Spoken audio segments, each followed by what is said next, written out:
What is often not discussed is the fate snipers face when they are captured. The reality is, few snipers are actually ever taken prisoner.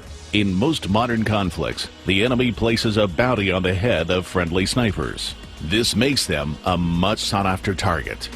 Well, they got about 34 minutes. We'll hear some popcorn pretty soon.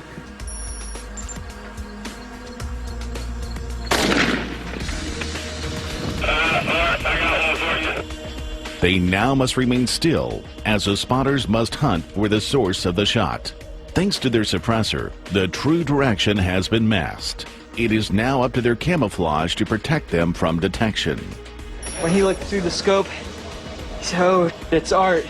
It was too late. The walker was on us, and Do our left face. and we were to the right of him. And the first thing he said was, "Left face." I'm like, yes. Inch forward, sniper. Roger, mark him. Right there, damn it. Okay. I was up. Shadows weren't in our favor, but we were still able to pull it off. So I'll call this one a win. Only 12 teams qualified to make a final shot. I'm anxious to see how, I want to see him shoot, because some of those shots are going to be long. 748 meters. Yeah, that's going to be a prayer. Coming up on Top Sniper, the top 12 teams take their final shot.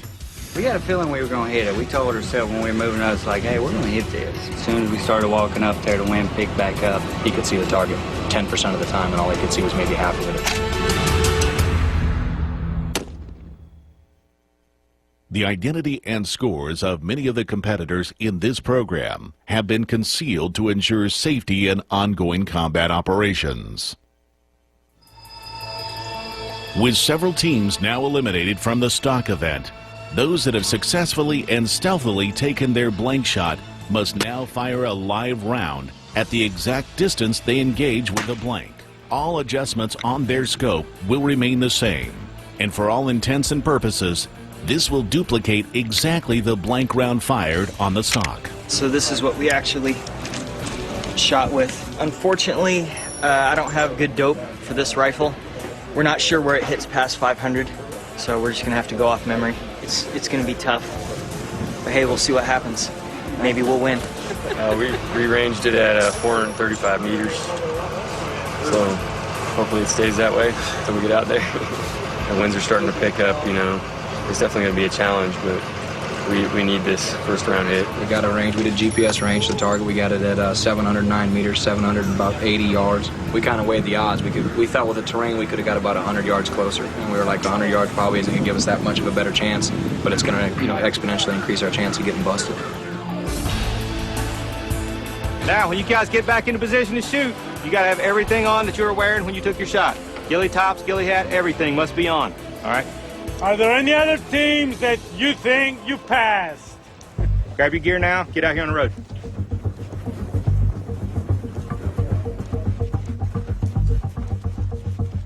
We used a marking stake to mark the sniper's barrel position of the gun. So when the team gets back into position to take their live fire shot, they put the gun back in the exact same spot to ensure they use the same loophole they set up in.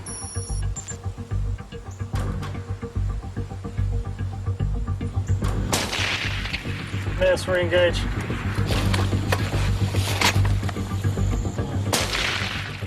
Miss. All right, Mike, give me 7 plus 2. Do I need to squish down the branches again? Yeah, let's do that. Am I allowed to squish down the branches again? Yep. Okay. Cannot alter the loophole. The mistake they made was using, as I call, schoolhouse loopholes. They were shooting through very thin vegetation, or they were shooting through bushes, and they didn't really take the time to prepare the loophole. Go ahead and send it whenever you're ready. Miss, re-engage. They set up loopholes that last for maybe 20 minutes, as opposed to a real-world loophole, which actually has to last for hours, sometimes days. Miss, clear your rifle. We had a feeling we were going to hit it. We told ourselves when we were moving up, it's like, hey, we're going to hit this. As soon as we started walking up there, the wind picked back up. We're just having problems with our loophole being blown shut. There's no way of messing with it up there? Really, what it made the most difficult was just the fact that the wind kept closing the loophole, and he could see the target 10% of the time, and all he could see was maybe half of it at the most time. Yeah. You know, we took the blank fire, 3 hours ago. So a lot of conditions have changed since then. So. Gusts like that, give me at least a 3/4. Yeah, I've probably only seen about 10% of the target each time it would open up. I can see about the center of the target each time. Can you see it? No, I can't see it. Blowing it shut. Once I seen the target, he gave me the wind. I put the wind over there where it was. He just kept talking the wind a little with me. It's not as wide as it was. Yeah. You know what I'm saying? Okay, you can wait on it open. When it opens up right now, I'll just talk to the wind and you just send it if it comes open, okay? Okay. Let me give me a chance.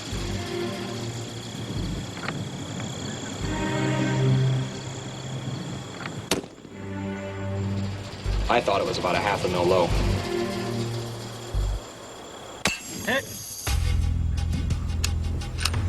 And then there was quite a look of bewilderment between the two of us. We looked at each other. He's like, did I hit it? I'm like, I want to see it on video because I don't believe it hit it. That was it. It was a good amount of luck combined with the skill to get it there. All right, good job, guys. You know, I mean, this is actually a ton of fun. No matter, every event's been phenomenal, and you learn lessons. I mean, you come off every event, you say, I should have done it this way, I would have done it this way. The good thing about the competition for training is most of us, when we shoot and when we practice, we only do what we're good at. Well, the good thing about this competition, it's going to make you do stuff you're not good at. So, you know, for the teams to take that back, so now, you know, hey, we didn't do well at it, so that's what we need to be training on. Of the 12 teams that qualified to fire the live round, 3 hit the target. But after 9 days of grueling competition and 18 arduous events, of the 32 teams that came to compete, there can be only one overall winner. Dang. The Army Marksmanship Unit.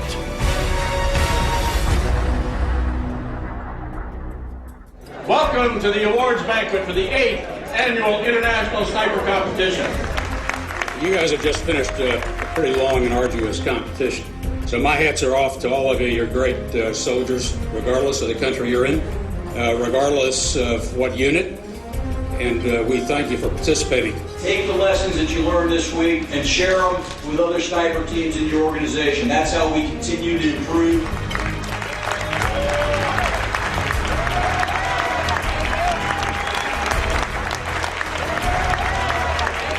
Congratulations to our law enforcement team from Pittsburgh. This is the first year we've opened the competition to external agencies. The combined synergy of a man and rifle is matchless. The steadiness of hand, the acuity of vision, and finally the art of knowing how to make the rifle an extension of the body all equate to the ultimate synthesis of man and machine. They don't tell them fire, they say send it. Team 2, send it!